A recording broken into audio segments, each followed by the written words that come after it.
I watched the presentation Dealing with Challenging Behaviours with Angela West, ABA.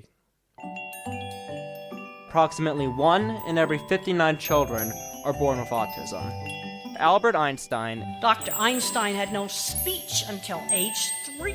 Steve Jobs, he was a loner. He brought snakes to school. Leonardo da Vinci. This man was far advanced on the autism spectrum. I'm not naughty.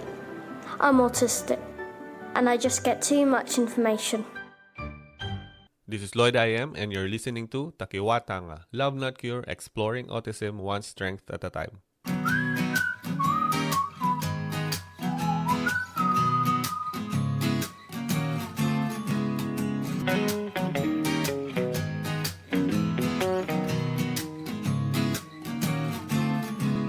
Autism Speaks describe applied behavioral analysis as a therapy that is based on science of learning and behavior. Understanding a person's behavior can help in setting up the right goal for a child on the autism spectrum. Applied behavior analysis, or ABA, focuses more on increasing behaviors that support kids in daily living activities while reducing harmful behaviors.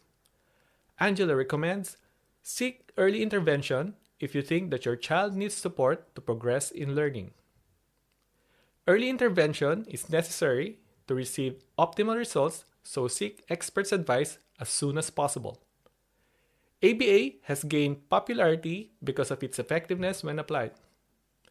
The work is repeatable, and by the repeatable means, this can potentially become a skill of a child in everyday living. Here's an example. Let's say you have a teenage autistic child who does not want to brush his or her teeth regularly. Before ABA can be applied, make sure that the child can do a step-by-step procedure to brush his or her teeth. The child must have the skills to do so you can reinforce this activity even further. If the child doesn't have the skills to do this yet, you can write very minute steps that the child can follow. If the child is nonverbal, you can use pictures as a guide. Since the child is just starting, do not force the child to do twice-a-day brushing. You can start small, like brushing 3 times a week, and then increase the frequency.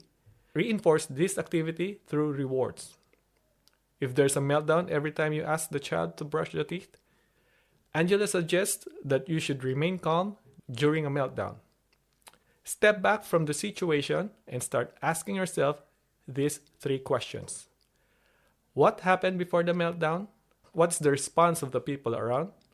What's the goal of my child in this situation? Number 1, if you ask the question, what happened before the meltdown? Your brain will position you as an observer of the event and not as a part of the event. If you are an observer of the event, you are more likely to think clearly about finding a solution to the problem. Because if you are part of the problem, you are going to be in a fight or flight mode. Fight or flight mode will prevent you from seeing things objectively and stop you from looking for a better way to handle the situation. If you have positioned yourself as an observer to the event, it will be easier for you to find the root cause of the problem and address it. Remember that a child's behavior is a way of communication, and if there's something requiring your attention, a child will express themselves. You will also be able to assess if the child is having a tantrum or a meltdown. A tantrum is a behavior where a child has a purpose, like having that extra cookie or staying up late at night. While a meltdown is a result of an overload in sensory perception, like being in a crowded place or there's too much noise around the area. If you know what happened before the meltdown, you can work on addressing the root cause of the problem or the meltdown. But what if a meltdown is happening every time you're asking the child to brush the teeth? Start taking notes of what is triggering your child's meltdowns. Does the meltdown happen on a specific time of the day? What's the taste of the toothpaste like? How about the toothbrush? Is it too hard instead of soft? By knowing the triggers of the meltdown, you can formulate strategies to manage the triggers. Maybe buy an alternative toothpaste that is right for the child, or change the toothbrush.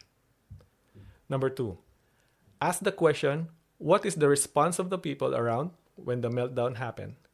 If a meltdown happened, what was the reaction of the people around you? Did they panic? Did they scream?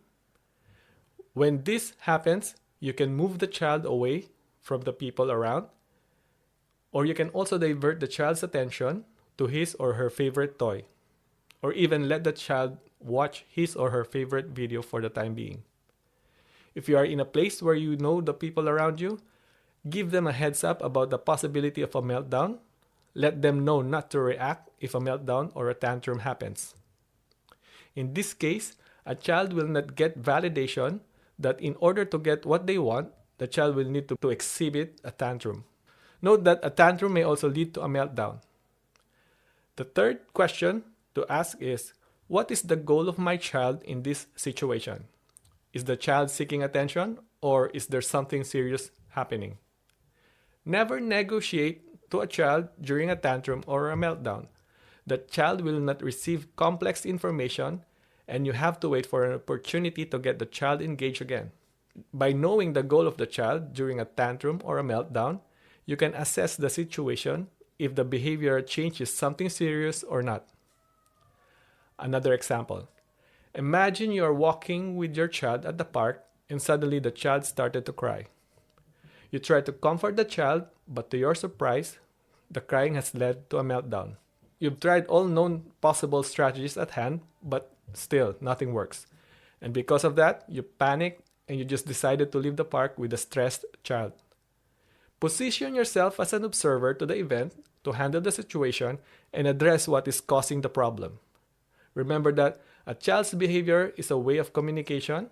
If there's something requiring your attention, it could be a tantrum or a meltdown, you will be able to address the situation. So instead of running back to the car when your child is melting down, you can step back and identify what's happening before the meltdown. If a tantrum or meltdown is happening every time you're at the park, start listing down what happened before that meltdown or the tantrum. Does the meltdown happen every time you are in the specific area of the park? Is it too crowded or is it too noisy? By knowing what triggered the meltdown, you can formulate strategies to manage the triggers. Maybe you can go to the park when it's not crowded, or maybe you can move away from the noisy environment.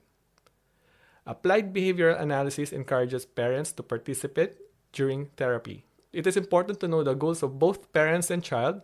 This will help develop a meaningful plan to support the child. There are no quick fixes like any other therapy. Parents may not quickly see good results. This therapy also introduces reinforcing activities to support the child, like giving overly enthusiastic praise to a child when they do amazing things. If praises is not valuable to a child, you can reinforce positive praise by answering and giving attention to the child every time he or she asks question. Angela said, "This journey, like any other journey, is a hard road for everybody, so parents will need to be patient when applying ABA. Seek help from as many people as possible and find your support network. In the end, to manage a meltdown, you need to know what has triggered this meltdown or behavior, know what are the reactions of the people around, and ask question, what is my child trying to achieve?" Every tangata, fight Takiwātanga, is different. If you fail with one strategy, don't stop. Keep moving forward. Always remember that for every failure you encounter is one step closer to your success. Thanks for tuning in. Till next time, memuto te whakawahaere. Let's stop judging others. Me mahi tahi tato. Let's all work together. Kia kaha, kia maia. Stay strong, be brave.